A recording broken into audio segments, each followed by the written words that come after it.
All right, guys, I'm sure you've heard about what's going on in western North Carolina and eastern Tennessee, just a general southern Appalachian region as a whole. Just tremendous flooding, just unprecedented damage going on in this region. And here I want to talk about the kind of geography of this and why it's so bad and why, I hate to say it, but it might actually be worse than we're thinking. Before I start, if you want to make a donation, I strongly recommend donating food or water. Money is great, but it's just kind of adding a middleman because the money's going to go to buying food or water anyway. I don't have any specific charity to recommend, but food and water is what they need.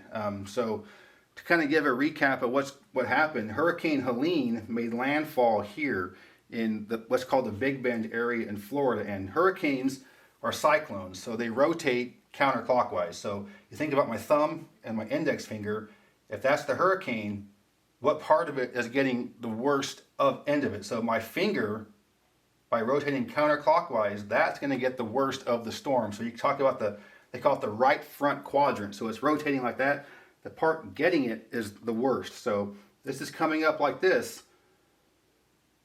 But these are the Appalachians, and the southern part are the highest elevations in the Appalachians. So what's going on is here's this hurricane. It's now a tropical storm. It was a hurricane all the way up into mid-Georgia, but tropical storm, again, rotating counterclockwise, it's hitting the mountains. So if these mountains weren't there, it could just kind of go and dissipate, and it would be bad, it'd be flooding, but it wouldn't be like we're getting right now. So, I mean, the water is just going up there. So the clouds, this whole system is being pushed up against the mountains and being forced to rise. So you're already getting a ton of water because of the storm system in the first place. Now you're just exacerbating it by having it make contact with the mountains. It's just causing unprecedented rain. And one thing about this region, it's already one of the wettest parts of the entire country. Only this part of the coast of Washington has more rainfall than here, and normally it's beautiful. You think about just how gorgeous the scenery is. It's so green, beautiful fall foliage, waterfalls, a lot of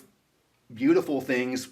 You know, what makes it beautiful can also be really bad, as you're seeing with some of the flooding, but that's why you're getting it so badly here, is because the storm rotates here. So I live here in Chattanooga, so you haven't heard Chattanooga at all in the news as to what's being affected. We're really close. We're at the eastern end of what wasn't affected, but we're at the west. We're over the Appalachian. So these storms, they've dumped all that rain here, western North Carolina and eastern Tennessee in the mountains.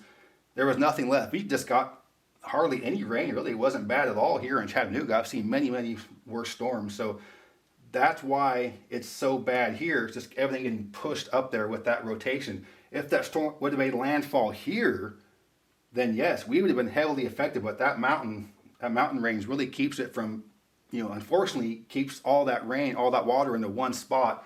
And I'm going to switch over to a different spot. I'm going to show you the USGS topo quads as to specifically this region, why it's just really, really bad right here. Okay, so this is the North Carolina-Tennessee border area. This is the state line itself. So this is Asheville, where you've been seeing a lot of the news from.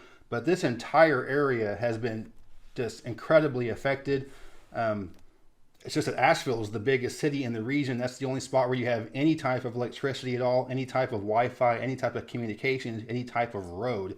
So most of these roads, almost all of them in and out of this region, are completely down. So there aren't that many roads on here in the first place. So you hear, this is one of the major ones. This is one of the major roads to get down to this area. It's closed. Interstate 40 goes here. It's closed. It's been washed away. So even in normal times, if you've driven I-40 around here, it's around the Great Smoky Mountains area, it's really bad. It's really windy. It's it's a beautiful drive, but even in a regular kind of main rainstorm, it might get washed away and shut down for a while. So in all these roads, you don't see many of them. And the terrain here is very, very steep. It's not the highest elevations, but the steepness is very high. So again, not many roads, and a lot of them are washed away. So you can see the French Broad River. This is the main river in this region. That's what's flooded Asheville down here. So you can see it's the largest river, and that's why you've had just the largest amount of pure water flooding. But these are back in these haulers, back in these canyons. There's just water being funneled. It's just so steep. And again, it can often be beautiful with the waterfalls and then with the fall foliage after a wet spring. But that is what is keeping these areas just so wet. The canyons are just funneling everything in, so you're just getting all this water, and you can just see how many creeks here. And like I was mentioning, this is one of the wettest parts of the entire country, so it's just, I mean, you're just getting a ton of rain in an already wet area. So this is Asheville itself. So see the orange here, that's the bigger city. This is I-26. From what I understand, I-26 is still open. That's the most important lifeline they're going to have right now, because that can get you down to Greenville, South Carolina. There can be some things trucked in there. This is I-40. I-40 right here. I think it's mostly shut down. You see some orange here, but what do you not see is any orange around here. So nobody lives here. I mean, no, I'm sorry. People do live here, but nobody in terms of, there aren't any big towns there. So these people are entirely cut off. And also on the other page I was on, the rural areas, they are cut off, like completely. There are only a few roads. So if you're familiar with that road Tail of the Dragon, it's a well-known road for people that have a sports car or a motorcycle, can wind around. It's just a really fun road to drive on. But there are only a few roads like that, and those are the roads you have to use. Those are the actual main U.S. highways, roads like that. So they're all shut down. So I don't know how folks are going to be getting stuff, goods.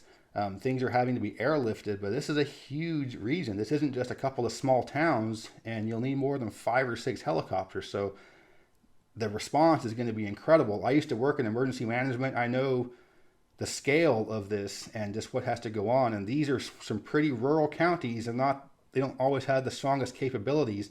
They rely on the state, but the state relies on being able to get to these areas. They rely on some roads being able to be accessed. So, and also a concern is this is a popular spot for recreation. A lot of hikers, a lot of campers, a lot of people on the Appalachian Trail. I doubt many folks canceled their camping trip because of a hurricane in Florida. So you've got people in campgrounds. I mean, I think there are a lot more people that are missing, and just, I mean, I hate to say it's probably going to be worse than we think, but there's just so much back here, and you can't get to it.